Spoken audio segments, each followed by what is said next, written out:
Hi, this is Professor Fernandez, and this is video 1 in lesson 25. So this is a video about related rates, specifically involving trig functions. I'm going to run through this example from Calculus Simplified to get you comfortable with that concept. One thing I want to mention though is that because this is a related rates video and we are in lesson 25 in the course at this point, you might want to review related rates without trig functions, right? Just the beginning of the concept and what's involved. So if so, I'm going to send you over to videos 12.1 through 12.3 for a review of related rates. Okay, so let's take a look at what is here in this prompt.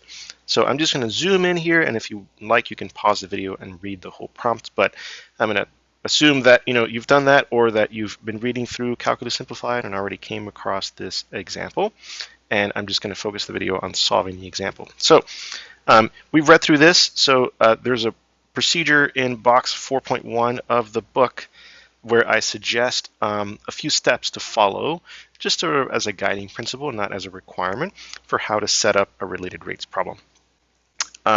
In this particular example, we are given a picture of what's going on, and we're also given a picture of the modeling part of it, where we're introducing variables and starting to think about how things relate to each other and change. So long story short, the problem is about you being on a Ferris wheel and then trying to figure out how the rate at which the height off the ground is changing at a particular instant when you're 377 feet off the ground and moving upward. Okay, so you're kind of like here in the picture, right? And you're moving upward because there's still, even though you're rotating this way, there's still a little bit more height between where you are and where the maximum height is going to be as you rotate. So you're moving upward, you're pretty high up already, and then the question is, at what rate is that height changing? So you're increasing in height, how fast, right? So that's the question for this related rates problem. Okay, so we have set up the diagram here, and we've already identified some variables. The height off the ground where you are at this particular little car on the Ferris wheel is capital H. So that's capital H. And notice that there's a little bit of a height here. So we'll start there, and we need that information. And what we'll do is we'll take that height. We will add to that height however much this is.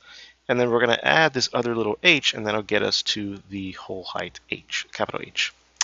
Okay, so this little bit off the ground, that's how high off the ground you are at the lowest point in the Ferris wheel rotation. And here it is, 2 feet off the ground at its lowest point. So you start off 2 feet off the ground at the lowest point, and then if you keep going on the Ferris wheel ride, you end up, if you end up here, then you've gone at least this much. How much is this? Well, this, as you can see, we've modeled it as a circle, so this would be the radius of the circle. Don't know what it is yet. We'll just leave it as r for now. And then you've also gone this much more, right? And in the diagram, this is called little h. Okay, so we need to find an expression for little r and an expression for little h. So little r is the radius of the circle. Let's see if we can go back to the problem, get some information about that. All right, so it says, if you're 502 feet off the ground at its highest point, the Ferris wheel's highest point, 2 feet off the ground at its lowest point. Okay, so the Ferris wheel is 502 feet off the ground at the highest point, 2 feet off the ground at the lowest point. So that tells us that the diameter of the Ferris wheel is 502 minus 2, so that's 500. Great, that's the diameter. And we know that the radius is 1/2 of the diameter. So the radius would be 500 divided by 2, so that's 250. Great, so we can go over here and cross this off here and put 250. And then little h, right? We need to find what little h is. All right, there are many ways that you can express little h, but as you can see by the diagram, right, there's an angle theta here, and there's a little h here, so there's almost a indication that we want to express little h in terms of theta. Another reason for that is the information we're given. We're given that the wheel is rotating at the constant rate of pi/3 radians per minute. Aha! So that information is a rate of change of theta with respect to time. That is pi/3. One thing to notice, right, and we've talked about this in the videos on related rates, I believe it was lesson 13 that I mentioned at the beginning of this video before, which is, why is this negative or positive? How do I know? Well, the rate is positive since the wheel is rotating counterclockwise. Okay, that's one thing that, up here we were given the very first sentence. Rotating counterclockwise, that's a positive angle measure. So that means that the angle is increasing, right? So that is correlating to a positive rate of change, which is d theta dt in this case. Okay, so in other words, this is why we want to relate little h to theta, because we're given information about theta. So we're going over here to this diagram and decluttering it a bit. And now we're going to relate little h to theta. You can see that this is little h, and therefore this is a right triangle. And this hypotenuse is the radius. It goes from the center of the circle to its boundary. So we have a nice little right triangle set up here. This is h, this is r, this is theta. So theta, opposite of theta is h, and the hypotenuse is r, so opposite hypotenuse. So that sounds to me like it's a sine function. So sine theta equals opposite over hypotenuse. And then we're solving for h. H equals, let me move this up here, r sine theta. Great. So we take this, we're going to put it in there, and that's going to give us an equation for capital H that involves only theta, r sine theta. Great. And r here is the same radius as before. So this is 2 plus 250 plus the 250 from before, sine of theta. And then simplifying it, we have 252 plus 250 sine theta. So that's my equation for capital H, the height above the ground that you are when you're traveling around in this Ferris wheel as a function of theta. The angle with respect to the horizontal axis measured in the positive direction that locates you when you are moving around the Ferris wheel. Okay, so we have d theta dt in the problem. If you went ahead and you read the rest of the problem, like we said earlier, the question was, at what rate is the height changing when you are 377 feet off the ground? So at what rate is the height changing? That's a question about what is d capital H dt equals something when you are 377 feet off the ground. So that is a capital H value. That is a height value.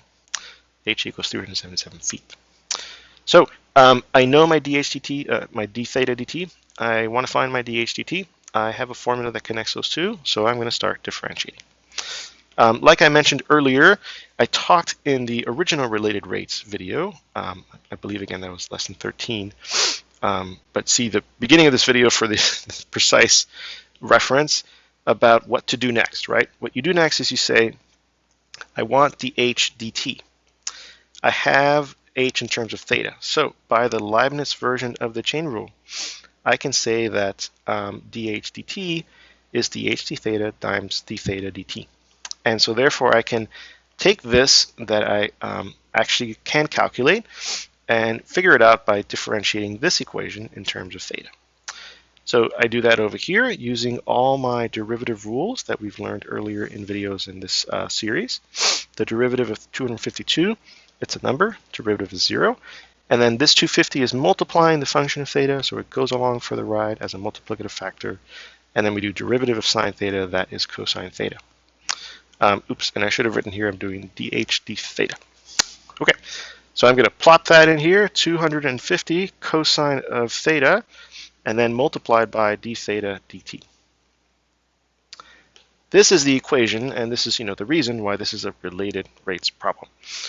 Here is one rate, here's another, and then here is an equation that relates those two rates. Like this equation that relates those two rates. Great. So what do I do now? I go back and I put in all the information I know. I know that d theta dt is pi over 3. So I'm going to write over here 250 cosine of theta times pi over 3. And then I have to find theta. Okay, so how do we find theta?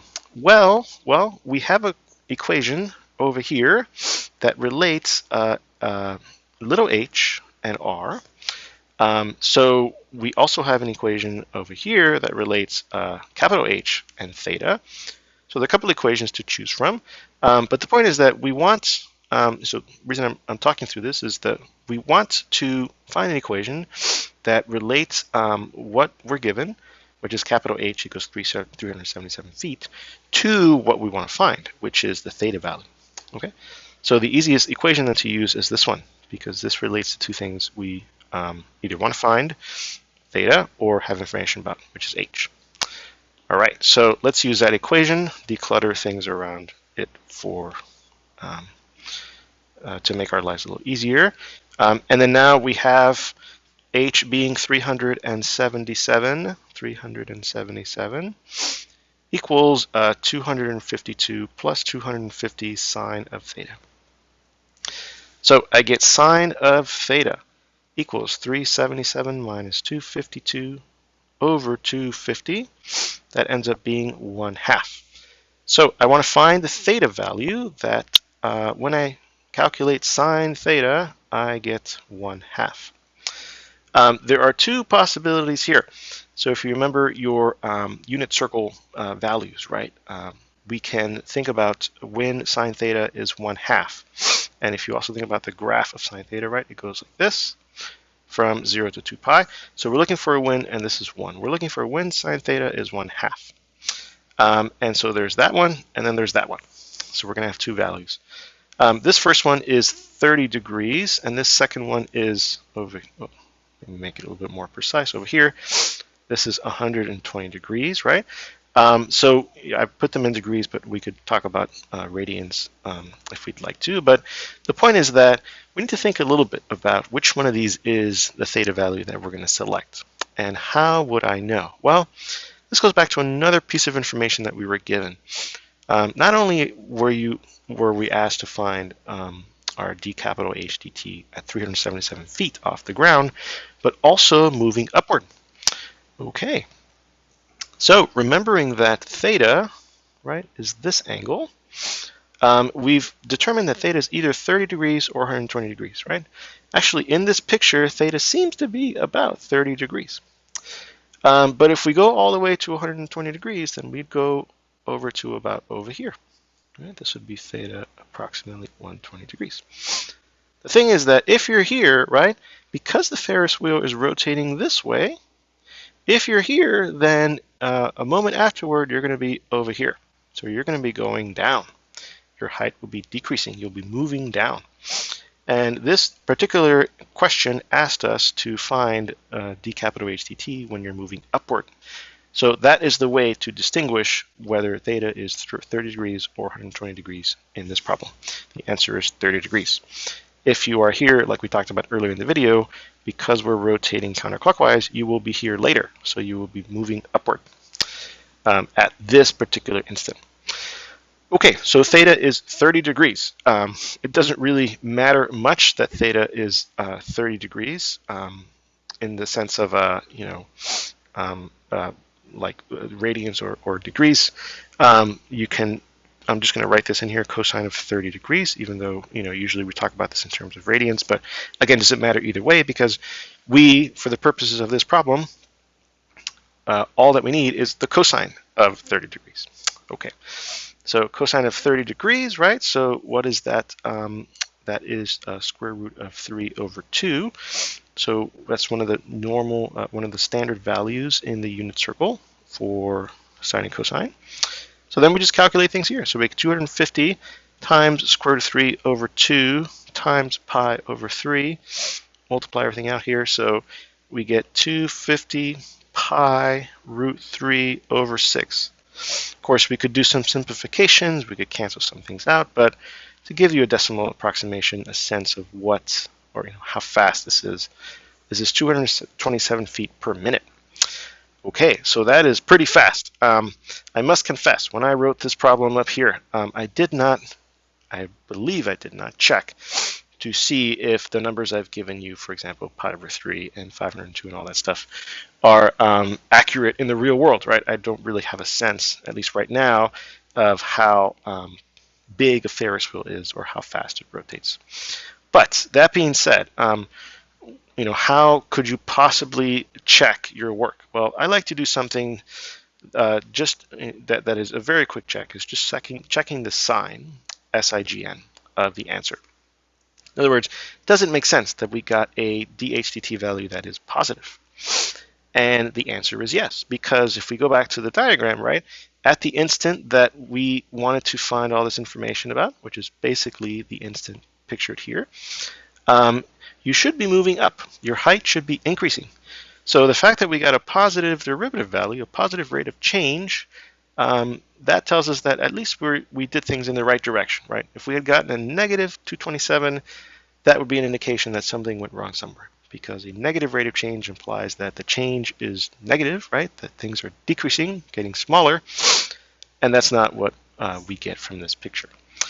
Okay, so I'll mention one last thing before ending the video. This was a related rates problem. If you did not want to take the time to read the whole prompt, if you were on an exam or something, how would you know this is a related rates problem? So I always like to talk about that really quickly. So if I zoom in here, here's how you would know. First of all, go to the question mark. There it is, right? That's literally the place where the prompt is asking you the question.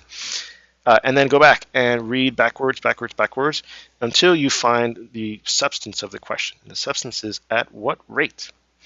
So that's a rate question. So you're being asked for a rate. And there's other tip-offs. So at this point, you probably are thinking it's a related rates problem. But anyway, other tip-offs. At the instant you are, so there's always a question in a related rates problem, find dy dt when y equals something. In other words, they have to ask you for a rate. They have to give you some instant at the instant, right? Or some other value. And then what seals the deal for making this a related rates problem is you are not only asked about a rate, but you are also given a rate, rotating at the constant rate of pi/3 radians per minute. There you go. So you're given a rate, you're asked for a rate, you're given the instant. This is a related rates problem. Okay, thanks for watching.